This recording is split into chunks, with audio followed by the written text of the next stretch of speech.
কয়েক জায়গায় আমরা পানি দিচ্ছি, যেগুলো পানি আপনারা ওরা এই গরমের মধ্যে, কারণ আপনারা জানেন যে প্রচুর গরম পড়েছে, এই গরমে মানুষ অতিষ্ঠ হয়ে গেছে, এই হিট স্ট্রোক হচ্ছে, অনেক কিছু হচ্ছে। তো আমাদের আসলে আজকে মূল যে উদ্দেশ্য ছিল সেটা হচ্ছে সহযোগিতামূলক একটা কাজ করা।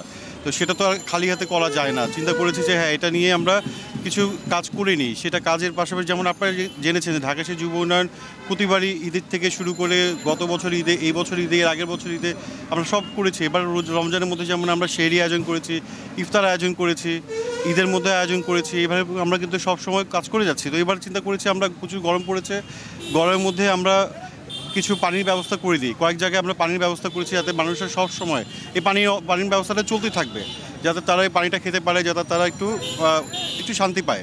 আর পাশাপাশি হচ্ছে আমরা চেষ্টা করেছি, আমাদের কিছু উপদেষ্টা ওনারা বলছেন যে আমরা তো মানুষের জন্য করছি, প্লাস কিছু যেমন পশু পাখি ওনারাও পানি টানি খায়, রাস্তার মধ্যে দেখা যায় গরমের মধ্যে অতিষ্ঠ হয়ে যায়। তো আমরা চিন্তা করেছি ঠিক আছে, ওটার জন্য একটু পানির ব্যবস্থা করে দিই। ওটার জন্য আমরা পানির ব্যবস্থা করেছি। আর প্লাস আজকে শরবত বিতরণের একটা ব্যবস্থা রেখেছি, যে ঠিক আছে শরবত বিতরণের ব্যবস্থা হোক একদিন।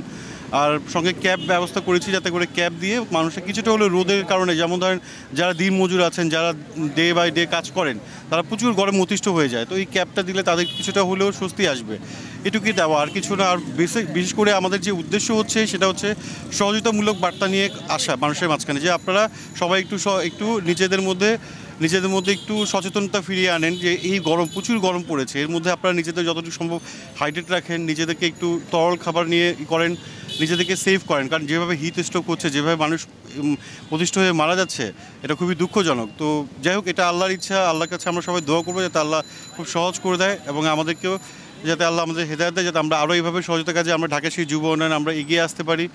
আর আমরা সবার কাছে আবেদন করব যাতে করে সমাজের অন্য বিত্তবান ব্যক্তি যারা আছেন তারাও যাতে একটু সহায়তায় এভাবে মানুষের পাশে এগিয়ে আসেন, এলাকা বা এলাকায় এগিয়ে আসেন। তাহলে হয়তো আমাদের দেশের উন্নতির মধ্যে আরও সাধন হবে।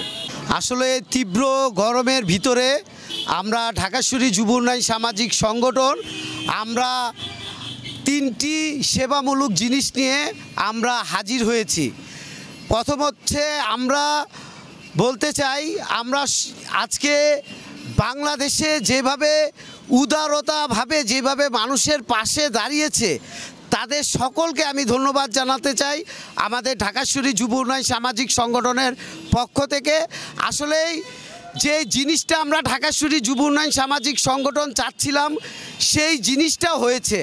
আজকে মানুষের যেই উদারতার মন, সেটা কিন্তু আজকে এই তীব্র গরমে কিন্তু আসলে এটা প্রকাশ পেয়েছে। আমরা যেটা চেয়েছি, মানুষের জন্য, মানুষকে একটু সহানুভূতিতা করবে, এটাই আমরা ঢাকাশ্বরী যুব উন্নয়ন সামাজিক সংগঠন চেয়েছি। আসলে আজকে আমাদের উপদেষ্টা, আমাদের ঢাকাশ্বরী যুব উন্নয়ন সামাজিক সংগঠনের নক্ষত্র, আমাদের আইকন, আমাদের উপদেষ্টা জনাব ফয়সাল হোসেন ভাই উপস্থিত থেকে তিনি এই যে তৃষ্ণার্ত মানুষদেরকে, পিপাসা যে কষ্ট, সেই কষ্ট মানুষদেরকে কিন্তু সে এই শরবত দিয়েছেন। এবং আমরা পার্মানেন্ট আমরা 3টি ড্রামে আমরা পানি দিব, এবং ইনশাল্লাহ আমরা পশু পাখির জন্য পানি খাওয়ার সুব্যবস্থা করেছি। আসলে মানুষ বলতে পারে, কিন্তু পশু পাখি কিন্তু কাউকে বলতে পারে না। তার জন্য আমরা পশু পাখির জন্য আমরা ইনশাল্লাহ পানির সুব্যবস্থা করেছি। আমরা 7টি স্পটে পশু পাখির জন্য পানি দিব। আপনারা সবাই দোয়া করবেন, যে যেখান থেকেই পারেন মানুষকে একটু সহানুভূতিতা করেন, সর্বোচ্চ উপর আল্লাহ আপনাদেরকে ভালো লাগবে।